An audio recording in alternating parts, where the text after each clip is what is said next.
باہم مشورے سے عالی شان کوٹھی بنانے کا طے پایا۔ یہ نوجوان سال ہا سال تک رقم بھجواتا رہا، گھر والے مکان بنواتے اور اس کو خوب سجواتے رہے،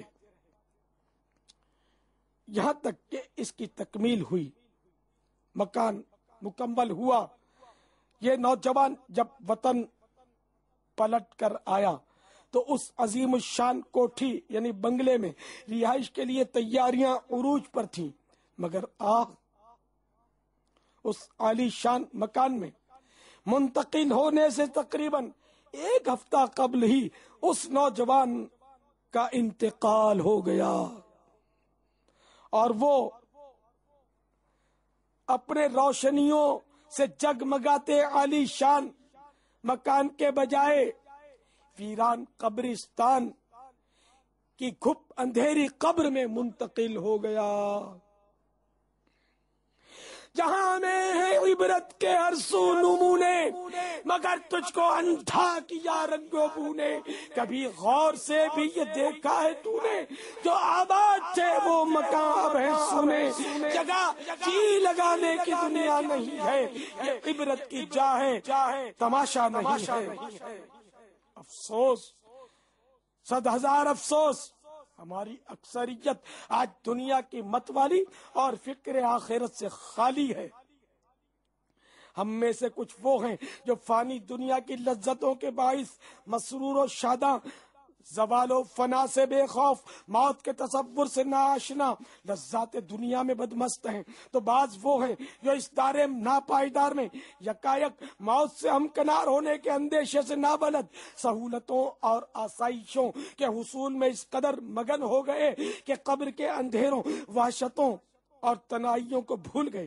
آج ہماری ساری توانائیاں صرف و صرف دنیاوی زندگی ہی کو بہتر بنانے میں صرف ہو رہی ہیں، آخرت کی بہتری کے حصول کی فکر بہت کم دکھائی دیتی ہے۔ ذرا غور تو کیجئے کہ اس دنیا میں کیسے کیسے مالدار لوگ گزرے ہیں،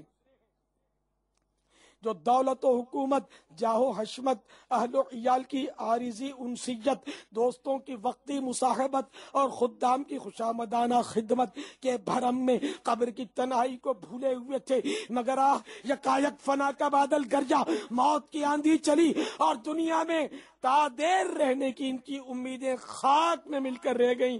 ان کے مسرتوں اور شادمانیوں سے ہنستے بستے گھر موت نے ویران کر دیے، روشنیوں سے جگمگاتے محلات و قصور سے اٹھا کر انہیں گھپ اندھیری قبور میں منتقل کر دیا گیا۔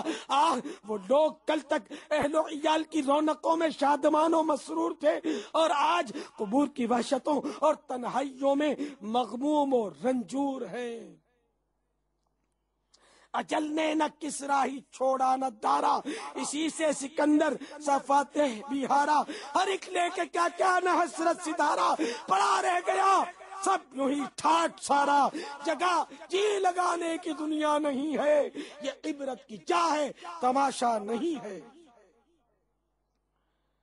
افسوس ہے اس پر جو دنیا کی نیرنگیاں دیکھنے کے باوجود بھی اس کے دھوکے میں مبتلا رہے اور موت سے یکسر غافل ہو جائے۔ واقعی جو دنیاوی زندگی کے دھوکے میں پڑ کر اپنی موت اور قبر و حشر کو بھول جائے اور اللہ تعالیٰ کو راضی کرنے کے لیے عمل نہ کرے، نہایت ہی قابل مذمت ہے۔ اس دھوکے سے بچنے کے لیے خبردار کرتے ہوئے ہمیں ہمارا پروردگار عز و جل ارشاد فرما رہا ہے، چنانچہ پارہ 22 سورۃ الفاتر کی آیت نمبر 5 میں ارشاد ہوتا ہے، یا ایھا الناس ان وعد اللہ حق فلا تغرنکم الحیاة الدنیا ولا یغرنکم باللہ الغرور۔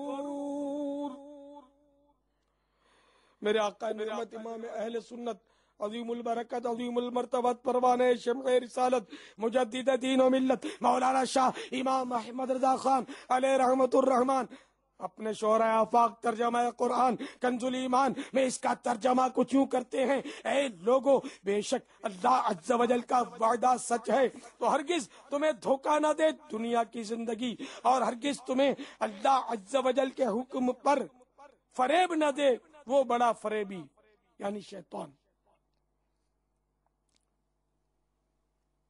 تو پیارے پیارے اسلامی بھائیوں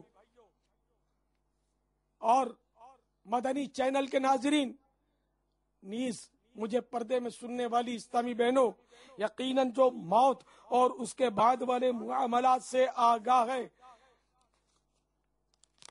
وہ دنیا کی رنگینیوں اور اس کی آسائشوں کے دھوکے میں نہیں پڑ سکتا۔ کیا آپ نے کبھی کسی کو مرنے والے کی قبر میں رکھنے کے لیے فرنیچر تیار کرتے ہوئے، قبر میں ایئر کنڈیشن نوٹ رکھنے کے لیے تیوری بنواتے ہوئے، دنیاوی قابلیت کے سرٹیفکیٹ سجانے کے لیے الماری بنواتے ہوئے دیکھا ہے؟ نہیں دیکھا ہوگا، اور یہ کام شرعاً درست بھی نہیں ہے۔ تو جب سب کچھ یہیں چھوڑ کر جانا ہے تو یہ ڈگریاں ہمارے کس کام کی؟ یہ میچ میں جیتے ہوئے کپ کیا کام دیں گے؟ جس دولت کے لیے ساری زندگی محنت و مشقت کرتے ہیں وہ ہماری کیا مدد کرے گی؟ جس منصب کی بنا پر، جس عہدے کے بلبوتے پر اکڑتے رہے ہمارے کیا کام آئے گا؟ یہ اقتدار ہمیں کیسے بچا پائے گا؟ اے میٹھے میٹھے اسلامی بھائیوں، اب بھی وقت ہے، ہوش میں آئیے اور قبر و آخرت کی تیاری فرمائیے۔ حضرت سیدنا عبداللہ بن عمر رضی اللہ تعالی عنہما سے روایت ہے کہ حضور پاک صاحب لولاک سیاح افلاک صلی اللہ تعالی علیہ وآلہ وسلم نے میرے کندھے پکڑ کر ارشاد فرمایا، دنیا میں ایک اجنبی اور مسافر بن کر رہو۔ حضرت سیدنا عبداللہ ابن عمر رضی اللہ تعالی عنہما فرماتے ہیں، جب تو شام کرے تو آنے والی صبح کا انتظار مت کر، اور جب صبح کرے تو شام کا منتظر نہ رہے، اور حالت صحت میں بیماری کے لیے اور زندگی میں موت کے لیے تیاری کر لے۔ حضرت سیدنا عثمان غنی رضی اللہ تعالیٰ عنہ نے سب سے آخری خطبہ جو ارشاد فرمایا اس میں یہ بھی ہے، اللہ تعالیٰ نے تمہیں دنیا محض اس لیے عطا فرمائی ہے کہ تم اس کے ذریعے آخرت کی تیاری کرو، اور اس لیے عطا نہیں فرمائی کہ تم اسی کے ہو کر رہ جاؤ۔ بے شک دنیا محض فانی اور آخرت باقی ہے، تمہیں فانی دنیا کہیں بہکا کر باقی آخرت سے غافل نہ کر دے۔ فنا ہو جانے والی دنیا کو باقی رہنے والی آخرت پر ترجیح نہ دو، کیونکہ دنیا منقطع ہونے یعنی چھوٹ جانے والی ہے، اور بے شک اللہ عز و جل کی طرف لوٹنا ہے۔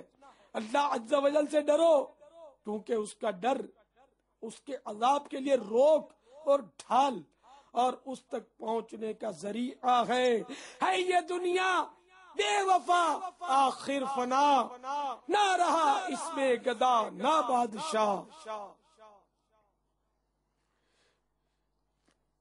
تو میٹھے میٹھے اسلامی